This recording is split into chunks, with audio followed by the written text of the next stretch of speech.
नमस्कार, स्वागत है आपका एबीपी गंगा में। मैं हूं अवधेश और स्वागत है आपका हमारे खास कार्यक्रम विश्लेषण में। न शोर शराबा, न हंगामा, सिर्फ खबर और उसकी पूरी पड़ताल। न पक्ष न बेवजह ड्रामा, सिर्फ आपसे जुड़े मुद्दे और उनके अंदर का हाल। इसी कोशिश का नाम है विश्लेषण। जी हां, खबरों की भीड़ में आपके मतलब और सरोकार से जुड़ी खबरों का गुलदस्ता है विश्लेषण। विश्लेषण हर जरूरी खबर का, विश्लेषण खबर के हर पहलू का, विश्लेषण खबर से जुड़े हर पक्ष का। सियासत की हर वो खबर जो समाज तक पहुंचनी चाहिए, हम करेंगे उसका विश्लेषण। और समाज की हर वो खबर जो सियासी गलियारों में गूंजनी चाहिए, हम करेंगे उसका विश्लेषण। क्योंकि सिर्फ खबरें दिखाना हमारा मकसद नहीं, सिर्फ खबरों को दोहराते रहना भी हमारा काम नहीं। हमारा लक्ष्य है आपके हित अहित से जुड़ी हर खबर का असर हो। हमारा संकल्प है आपको प्रभावित करने वाली हर खबर को सही मकाम तक पहुंचाना। और इसीलिए एबीपी गंगा अपने दर्शकों के लिए लेकर आया है प्राइम टाइम का सबसे खास शो विश्लेषण। तो बने रहिए हमारे साथ और देखते रहिए विश्लेषण। तो आज विश्लेषण में सबसे पहले बात आजम और अखिलेश के उस क्लेश की जिसे खत्म करने का हथियार मिल गया है। क्योंकि अखिलेश यादव ने कपिल सिब्बल को राज्यसभा भेजकर एक बड़ा दांव चला, जिससे न सिर्फ अखिलेश और आजम के बीच की दीवार खत्म होगी, बल्कि जिस मुस्लिम वोट को लेकर कहा जा रहा है कि उसका अखिलेश से मोहभंग होता जा रहा है, वो फिर से एकजुट होगा। कैसे, ये रिपोर्ट है।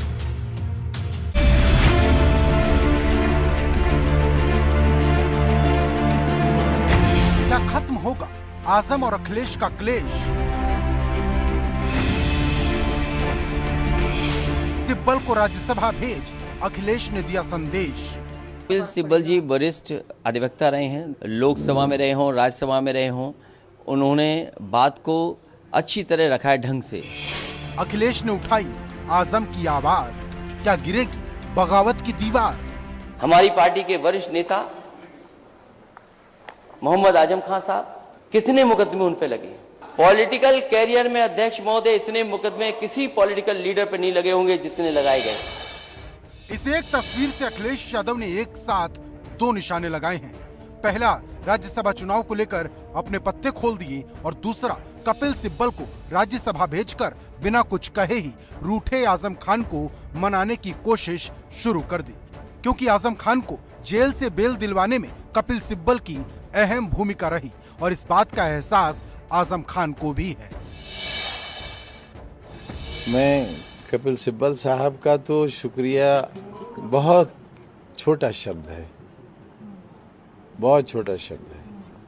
मेरे पास वो अल्फाज नहीं है कि मैं उनकी जो सलूक रहा है उसका शुक्रिया अदा कर सकूं। लेकिन हाँ, सुप्रीम कोर्ट के बारे में ज़रूर ही कहना चाहूँगा कि विधाता ने जो उन्हें ताकत दी और जो पावर्स डेलीगेट की, उन्होंने बहुत ही ईमानदारी के साथ उसका इस्तेमाल किया।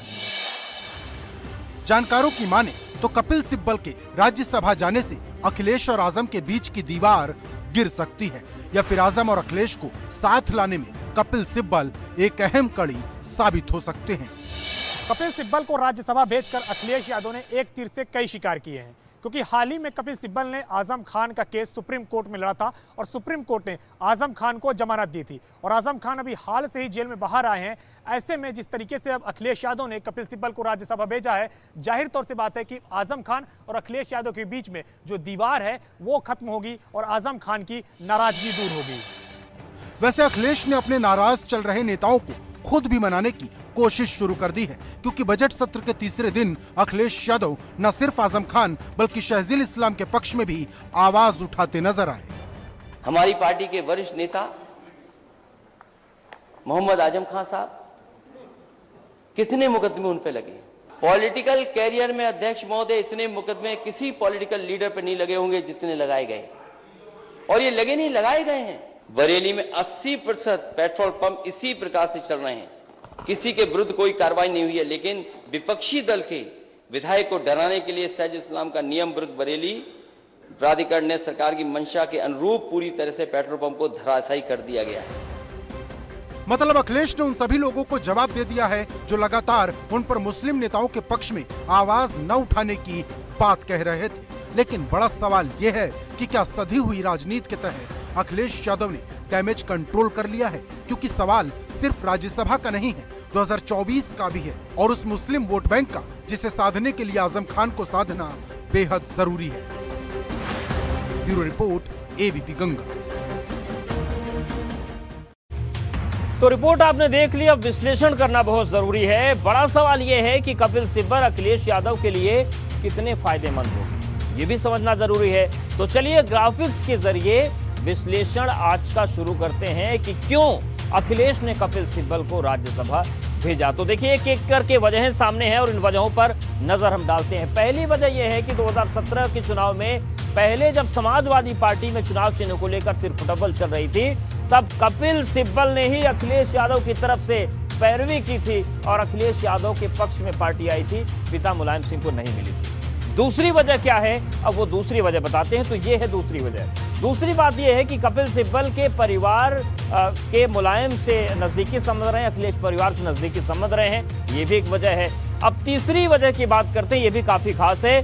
और तीसरी वजह यह है कि सिब्बल ही वो शख्स हैं जिन्होंने आजम खान को जेल से बेल दिलाई और अब ये अखिलेश और आजम के बीच जो दीवार है उसे गिरा सकते हैं। चौथी बात क्या है वो भी हम आपको दिखाते हैं। देखिए चौथी बात ये है कि कपिल सिब्बल मुस्लिमों में काफी लोकप्रिय हैं। वो मुस्लिमों को केस लड़ते हैं जिससे अखिलेश की पकड़ मुस्लिमों पर मजबूत होगी, क्योंकि ये एक बड़ा फैक्टर माना जा रहा है 2024 के चुनाव के लिए। पांचवी वजह आपको बताते हैं कि क्या फायदा हो सकता है। तो कपिल सिब्बल के जरिए ही अखिलेश सिर्फ यूपी ही नहीं बल्कि पूरे देश को मुस्लिमों को साधना चाहते हैं। लोकसभा चुनाव में ये फैक्टर काम आएगा। और छठवीं वजह यह है कि कपिल सिब्बल 2024 में अहम भूमिका निभा सकते हैं गठबंधन करने में। हाल ही में अखिलेश एक मुलाकात उनके तेलंगाना के सीएम केसीआर से हुई थी और राष्ट्रीय स्तर पर जो भी बड़े नेताओं से मुलाकातें या गठबंधन है उसमें कपिल सिब्बल की बड़ी भूमिका हो सकती है, क्योंकि बड़ी जिम्मेदारियां उन्होंने निभाई हैं, केंद्रीय मंत्री रहे। अब आपको बताते हैं कि कपिल सिब्बल कैसे मुस्लिमों के बीच बड़ी आवाज बन सकते हैं, वो भी विश्लेषण करना बहुत जरूरी है। ये तो माना जा रहा है कि मुस्लिमों के बीच पैठ बढ़ा सकते हैं, लेकिन क्यों? दरअसल इसके पीछे वजह यह है कि वो केस जो अब तक कपिल सिब्बल ने लड़े हैं वो आपको ग्राफिक्स के जरिए समझाते हैं। देखिए पहला केस बड़ा महत्वपूर्ण केस था, ये है कर्नाटक का हिजाब केस। उसके बाद आता है जहांगीरपुरी, पूरे देश ने देखा बुलडोजर जब वहां पर चले, वो केस भी कपिल सिब्बल ने लड़ा। 3 तलाक का केस कपिल सिब्बल ने लड़ा। सीएए और एनआरसी की बात करें वो भी कपिल सिब्बल लड़े। और राम मंदिर केस भी लड़े जिसमें उन पर आरोप लगते रहे कि जो डिले हुई सुनवाई में वो कपिल सिब्बल करवाते रहे। और वहां उन्होंने मांग भी ये की थी कि 2019 के लोकसभा चुनाव के बाद राम मंदिर पर सुनवाई हो, तो ये मुस्लिमों के बीच पैठ बनाने मददगार साबित हो सकते हैं। वहीं कपिल सिब्बल पर दांव खेलने के पीछे एक बड़ी वजह है कानून पर उनकी पकड़, क्योंकि अब तक कपिल सिब्बल कई बड़े नेताओं के केस लड़ चुके हैं। देखिए आजम खान को सुप्रीम कोर्ट से बेल कपिल सिब्बल ने दिलवाई। केवल आजम खान ही नहीं, लालू प्रसाद यादव मशहूर चारा घोटाला, उसमें भी कपिल सिब्बल ने ही जमानत दिलवाई। उसके अलावा ममता सरकार के मामलों की पैरवी भी कपिल सिब्बल ने की। पी चिदम्बरम का केस भी कपिल सिब्बल ने लड़ा। राहुल गांधी के केस की पैरवी भी कपिल सिब्बल ही करे। और अनिल अंबानी का केस भी उन्होंने लड़ा, एनसीपी नेता। नवाब मलिक का केस भी इन्होंने लड़ा। और इसके साथ ही साथ सुब्रत राय का केस भी कपिल सिब्बल ने ही लड़ा। यानी कि चाहे राजनीति की बात करें या कॉरपोरेट घरानों की बात कर लें, सभी मामलों में कानूनी तौर पर मजबूत कपिल सिब्बल नजर आए। तो कपिल सिब्बल पर अखिलेश ने क्यों दांव खेला ये आपने समझ लिया, लेकिन अखिलेश के वो 3 खिलाड़ी कौन हैं जो राज्यसभा जाएंगे ये भी समझ लीजिए, क्योंकि इस बार 3 सीट पर सपा की जीत तय नजर आ रही है, जबकि चौथी सीट के लिए उनके पास सिर्फ 14 विधायक होंगे, जिसके लिए समाजवादी पार्टी कोशिश करती दिख भी नहीं रही।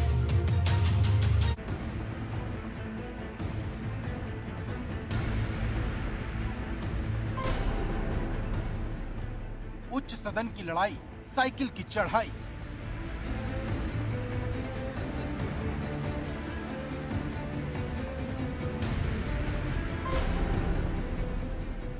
तीन सीट पर जीत तय, चौथी के लिए नहीं होगी फाइट।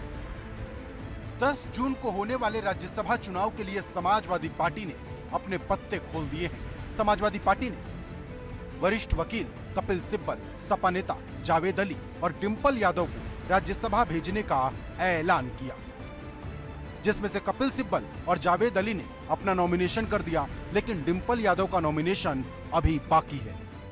राज्यसभा चुनाव के लिए समाजवादी पार्टी ने अपने पत्ते खोल दिए हैं। आज कपिल सिब्बल अखिलेश यादव के साथ विधान भवन पहुंचे और वहां उन्होंने राज्यसभा चुनाव के लिए अपना नामांकन दाखिल किया।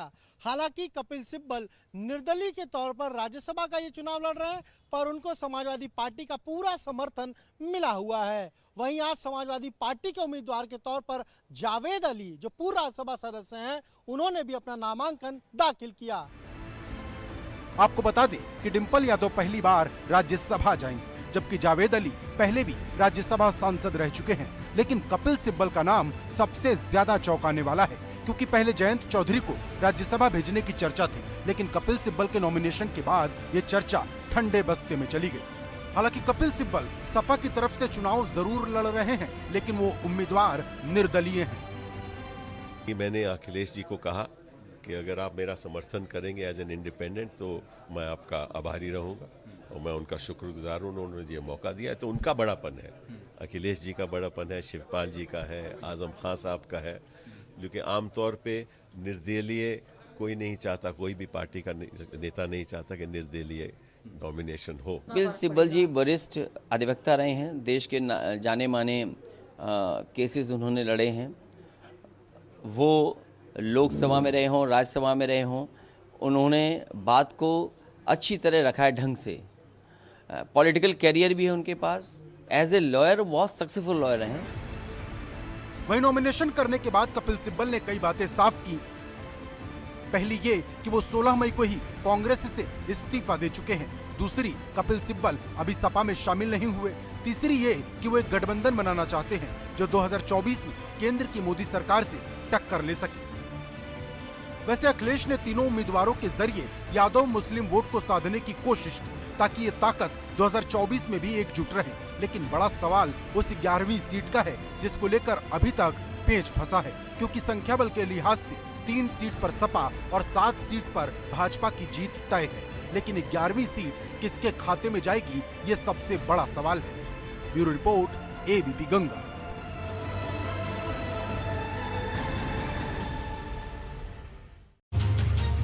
और अब विश्लेषण में बात चाचा भतीजे की फाइट की, क्योंकि कपिल सिब्बल को लेकर जहां अखिलेश एक तीर से कई निशाने लगा रहे हैं, वहीं चाचा शिवपाल ने भतीजे पर फायर होते हुए चापलूसों से बचने की नसीहत दे डाली।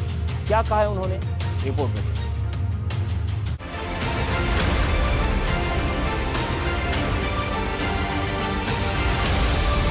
अखिलेश पर शिवपाल का वार, चापलूसों से दूर रहते तो बन जाती सरकार। हम तो कहेंगे थोड़ा सा चापलूसी से बचना चाहिए। सिब्बल को राज्यसभा भेजने पर भड़के चाचा, भतीजे की अनदेखी पर चढ़ा पारा। परिवार को, जमीनी कार्यकर्ताओं को लेकर के चले होते, अगर चले होते तो सरकार में होते। शिवपाल यादव और अखिलेश यादव के बीच अदावत वाली जंग खत्म होने का नाम नहीं ले रही, क्योंकि जब से यूपी चुनाव के नतीजे आए हैं, चाचा का पारा हाई मोड पर है। आलम यह है कि जिस समाजवादी पार्टी के टिकट पर उन्होंने 3 महीने पहले चुनाव लड़ा, अब उसी समाजवादी पार्टी के विधायकों के साथ बैठना तक उन्हें गवारा नहीं, जिसके लिए वो विधानसभा अध्यक्ष सतीश महाना को चिट्ठी तक लिख चुके हैं। देखिए, हम सीनियर हैं, आप सब लोग जानते हैं, हम तो विधानसभा में सीनियर भी हैं, तो मैंने अपने अधिकार का प्रयोग किया है, इसलिए मैंने अध्यक्ष जी को चिट्ठी। लेकिन इसके बाद भी शिवपाल के अंदर बदले की ज्वाला शांत नहीं हो रही, क्योंकि अब शिवपाल ने कपिल सिब्बल को राज्यसभा भेजने पर अपने बयानों का ऐसा तीर चलाया कि चाचा भतीजे की लड़ाई एक बार फिर खुलकर सामने आ गई। हम तो कहेंगे थोड़ा सा चापलूसी से बचना चाहिए और परिवार को, जमीनी कार्यकर्ताओं को लेकर के चले होते, अगर चले होते तो सरकार में होते। राज्यसभा के लिए कपिल सिब्बल के नामांकन पर शिवपाल सिंह यादव ने कुछ इसी अंदाज में भतीजे अखिलेश यादव पर तंज कसा। अखिलेश का नाम लिए बगैर उन्हें चापलूसी से बचने की सलाह भी दी। शिवपाल की इन बातों में उनका अपना दर्द भी छिपा हुआ है, क्योंकि उन्होंने कई बार कहा कि अगर परिवार और जमीनी कार्यकर्ताओं के लिए ऐसी बातें सोच ली होती तो सब ठीक होता और शायद इस बार सरकार में होती। लेकिन बड़ा सवाल यह है कि राज्यसभा चुनाव के वक्त शिवपाल किसका साथ देंगे, क्योंकि 3 सीट जीतने के लिए सपा को 111 विधायकों की जरूरत है, उसमें शिवपाल यादव भी शामिल है। भतीजे से तलखियां और अहम की लड़ाई इस ऊंचाई तक पहुंच गई है कि उन्होंने सदन में अपनी कुर्सी तक बदलवा दी। लेकिन जिस तरह से शिवपाल ने अपनों की उपेक्षा का आरोप लगाया है, उससे साफ है कि राज्यसभा के चुनाव में समाजवादी पार्टी में ही उठापटक हो सकती है। वहीं एक सवाल आजम खान और उनकी मुलाकातों का भी है, क्योंकि आजम खान भले ही अखिलेश यादव से ना मिले हों, लेकिन शिवपाल से उनकी जेल के अंदर और जेल के बाहर कई बार मुलाकात हो चुकी। लेकिन अब कपिल सिब्बल के सीन में आने के बाद आजम और शिवपाल की दोस्ती का भी एंड हो सकता है। यही वजह है कि शिवपाल ने पहले ही सपा के विधायकों से दूरी बना ली है। Bureau report, ABP Ganga.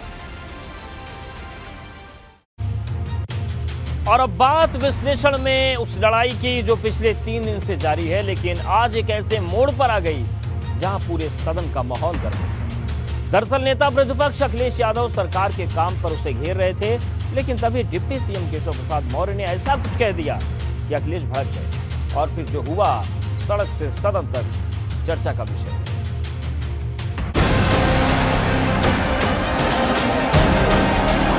सड़क किसने बनाई है, एक्सप्रेस किसने बनाया है, मेट्रो किसने बनाई है, जैसे लगता है आपने सैफई की जमीन बेच करके ये सब बनवा दिया है। तुमने राशन बांटा है तो बताइए, क्या बात है?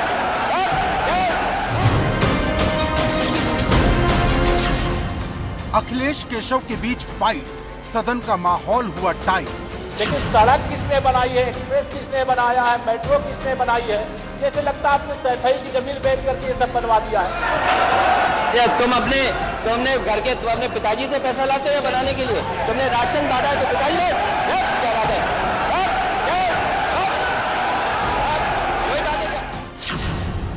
सीएम योगी बने, डिप्टी सीएम की ढाल, नेता प्रतिपक्ष पर उठाए सवाल।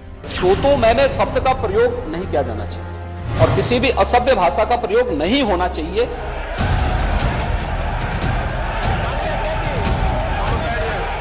क्या यूपी विधानसभा के बजट सत्र में बाकी दिन भी यही शोर और यही हंगामा होगा? ये सवाल नेता प्रतिपक्ष अखिलेश यादव और डिप्टी सीएम केशव प्रसाद मौर्य के बीच तीसरे दिन की कार्यवाही के दौरान हुई बहस के बाद खड़ा हो गया, जिसने सड़क से सदन तक माहौल गर्म कर दिया। सड़क किसने बनाई है, एक्सप्रेस किसने बनाया है, मेट्रो किसने बनाई है, जैसे लगता है आपने सैफई की जमीन बेच करके ये सब बनवा दिया है। तुमने घर के अपने पिताजी से पैसा लाते हो बनाने के लिए, तुमने राशन बांटा है तो बताइए, क्या बात है? दरअसल उप मुख्यमंत्री केशव प्रसाद मौर्य और नेता प्रतिपक्ष अखिलेश यादव के बीच सदन के भीतर तीखी बहस हुई। दरअसल ये पूरी बात किसकी सरकार ने कितना काम किया इसके साथ शुरू हुई, लेकिन जब बात बढ़ी तो खुद सीएम योगी को बीच में आना पड़ा। सरकार के वरिष्ठतम नेता में से एक और उप मुख्यमंत्री जो लगातार दूसरी बार उप मुख्यमंत्री हो रहे हैं, उनके द्वारा अपनी बात को रखा जा रहा हो, मुझे लगता है शालीनता से हमें सुनना चाहिए। बहुत सारी चीजें नेता प्रतिपक्ष भी ऐसी थी जो आपत्तिजनक हो सकती थी, हमने सुना। भाई हमें जो स्वीकार करना होगा स्वीकार करेंगे और उसका जवाब देंगे भी, लेकिन बीच में इस तरीके की उत्तेजना दिखाना उचित नहीं है। इस दौरान सीएम योगी डिप्टी सीएम केशव प्रसाद मौर्य की ढाल के रूप में नजर आए। उन्होंने न सिर्फ केशव प्रसाद मौर्य का पक्ष लिया, बल्कि सदन की मर्यादा बनी रहे इसके लिए नेता प्रतिपक्ष अखिलेश से संयम बनाए रखने की अपील भी की। जो हॉट टॉक अखिलेश यादव ने की, उसे सीएम योगी ने सदन की कार्यवाही से हटाने की मांग की, जिस पर नेता प्रतिपक्ष अखिलेश ने भी कहा कि अगर कुछ असंसदीय शब्द आया तो उसे हटा दिया जाए। इस प्रकार की शब्दावली का प्रयोग न हो, और अगर ये तो शब्द का प्रयोग हुआ है तो मैं आपसे अनुरोध करूंगा कि कृपया इसको सदन की प्रोसीडिंग का हिस्सा कतई न बनाने दिया जाए, क्योंकि ये आने वाले समय में नजीर बनेगा। फिर यही होगा जो इससे पहले इस सदन में होता रहा है। सदन में क्योंकि इस तरह के कई बार मौके आ जाते हैं, लेकिन उस मौके के बाद सब ठीक हो गया, फिर हाउस चल रहा है। सवाल ये है कि सरकार भी सही बात कहे, विपक्ष भी अपनी बात रखे। गुरुवार को बजट भी पेश होना है, लेकिन बड़ा सवाल ये है कि जिस तरह से हंगामा हो रहा, क्या ये आगे भी जारी रहेगा, और अगर होगा तो काम कब होगा, क्योंकि अब सिर्फ 4 दिन की कार्यवाही बची है। Bureau report, ABP Ganga. और अब बात योगी सरकार 2.0 के बाहुबली बजट की, जिस पर पूरे प्रदेश की नजरें टिकी हैं, क्योंकि कल योगी सरकार यूपी के इतिहास का सबसे बड़ा बजट पेश करने वाली है। ये बजट 6 करोड़ 10 लाख करोड़ का बताया जा रहा है, जिसमें पूरे प्रदेश को उम्मीद है। लेकिन ये बजट कितना खरा उतरेगा, इस रिपोर्ट में।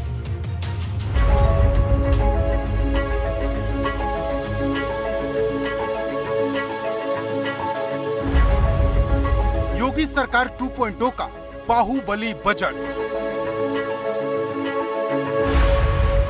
नए यूपी का $1 ट्रिलियन प्लान होगा बड़ा ऐलान।